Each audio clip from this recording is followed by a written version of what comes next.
كي ندعو إلى الله لننشر الخير في الكون الذي حار ونرسل. بسم اللہ الرحمن الرحیم. صرف 5 منٹ کا مدرسہ قرآن و حدیث کی روشنی میں 26واں دن 26 محرم الحرام. نمبر 1 اسلامی تاریخ. حضرت اسحاق علیہ السلام کی خصوصیت و عظمت. حضرت اسحاق علیہ السلام اللہ تعالی کے جلیل القدر نبی اور بہت ساری صفات کے مالک تھے. قرآن کریم نے ان کی نیکی و شرافت، نبوت و رحمت اور بلندی و عظمت کی شہادت دی ہے. انہیں یہ فضیلت و خصوصیت حاصل ہے کہ بنی اسرائیل کے سارے انبیاء انہی کی نسل سے ہیں. تاریخ سے معلوم ہوتا ہے کہ تقریباً 3500 انبیاء ان کی نسل میں پیدا ہوئے ہیں. اس کے ساتھ مسجد اقصی جیسی عظیم الشان مسجد کی تعمیر کا شرف بھی انہی کو حاصل ہے.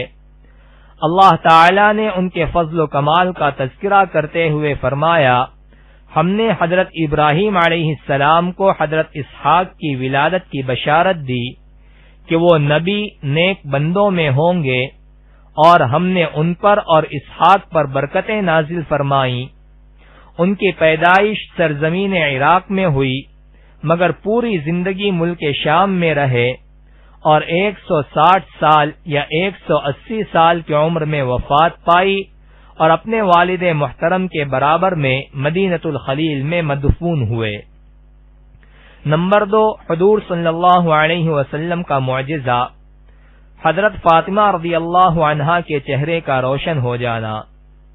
ایک مرتبہ حضرت فاطمہ رضی اللہ عنہا آپ صلی اللہ علیہ وسلم کے پاس تشریف لائیں اور بھوک کی وجہ سے ان کا چہرہ پیلا ہو رہا تھا. آپ صلی اللہ علیہ وسلم نے ہاتھ اٹھا کر ان کے لیے دعا کر دی. حضرت عمران رضی اللہ عنہ کہتے ہیں کہ میں نے دیکھا حضرت فاطمہ رضی اللہ عنہا کا چہرہ سرخ اور روشن ہو گیا. یہ واقعہ پردے کی آیت نازل ہونے سے پہلے کا ہے. نمبر 3 ایک فرض کے بارے میں تمام رسولوں پر ایمان لانا. قرآن میں اللہ تعالی فرماتا ہے، جو لوگ اللہ تعالی پر ایمان رکھتے ہیں اور اس کے رسولوں پر بھی، اور ان میں سے کسی میں فرق نہیں کرتے، ان لوگوں کو اللہ تعالی ضرور ان کا ثواب دیں گے، اور اللہ تعالی بڑے مغفرت والے ہیں، بڑے رحمت والے ہیں. خلاصہ، اللہ تعالی نے انسانوں کی ہدایت اور رہنمائی کے لیے جتنے نبی اور رسول بھیجے ہیں ان سب پر ایمان لانا فرض ہے. نمبر 4 ایک سنت کے بارے میں قناعت اور صبر حاصل کرنے کی دعا. رسول اللہ صلی اللہ علیہ وسلم قناعت کے لیے یہ دعا فرماتے، اللہم قنعنی بما رزقتنی وبارک لی فیہ. ترجمہ، اے اللہ تو نے جو رزق مجھے دیا ہے اس پر صبر و قناعت عطا فرما اور اس میں میرے لیے برکت عطا فرما. نمبر 5 ایک اہم عمل کی فضیلت، تکلیفوں پر صبر کرنا.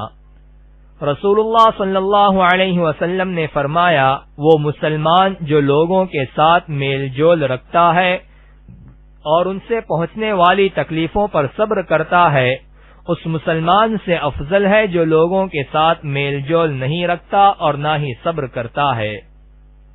نمبر 6 ایک گناہ کے بارے میں ناپ تول میں کمی کرنا. قرآن میں اللہ تعالی فرماتا ہے، بڑی بربادی ہے ناپ تول میں کمی کرنے والوں کے لیے کہ جب لوگوں سے کوئی چیز ناپ کر لیتے ہیں تو پورا بھر کر لیتے ہیں، اور جب لوگوں کو کوئی چیز پیمانے سے ناپ کر یا وزن کر کے دیتے ہیں تو اس میں کمی کر دیتے ہیں. نمبر 7 دنیا کے بارے میں دنیا کی محبت. قرآن میں اللہ تعالی فرماتا ہے، یہ لوگ دنیا سے محبت رکھتے ہیں اور اپنے آگے آنے والے ایک بھاری دن کو چھوڑ بیٹھتے ہیں. یعنی دنیا کی محبت نے ایسا اندھا کر رکھا ہے کہ قیامت کے دن کی نہ تو کوئی فکر ہے اور نہ ہی کوئی تیاری ہے، حالانکہ دنیا میں آنے کا مقصد ہی آخرت کے لیے تیاری کرنا ہے. نمبر 8 آخرت کے بارے میں قبر سے انسان کس حال میں اٹھے گا. رسول اللہ صلی اللہ علیہ وسلم نے فرمایا، ہر بندہ قبر میں اسی حالت میں اٹھایا جاتا ہے جس حالت میں اس کا انتقال ہوتا ہے۔ مومن اپنے ایمان پر اور منافق اپنے نفاق پر اٹھایا جاتا ہے۔ نمبر 9، طب نبوی سے علاج۔ کھجور سے پسلی کے درد کا علاج۔ رسول اللہ صلی اللہ علیہ وسلم نے فرمایا، کھجور کھانے سے قولنج نہیں ہوتا ہے۔ فائدہ: پسلی کے نیچے ہونے والے درد کو قولنج کہا جاتا ہے۔ نمبر 10، نبی صلی اللہ علیہ وسلم کی نصیحت۔ رسول اللہ صلی اللہ علیہ وسلم نے فرمایا، جب تم میں سے کوئی اپنے بھائی سے ملاقات کرے تو اس طرح سلام کرے، السلام علیکم ورحمۃ اللہ وبرکاتہ۔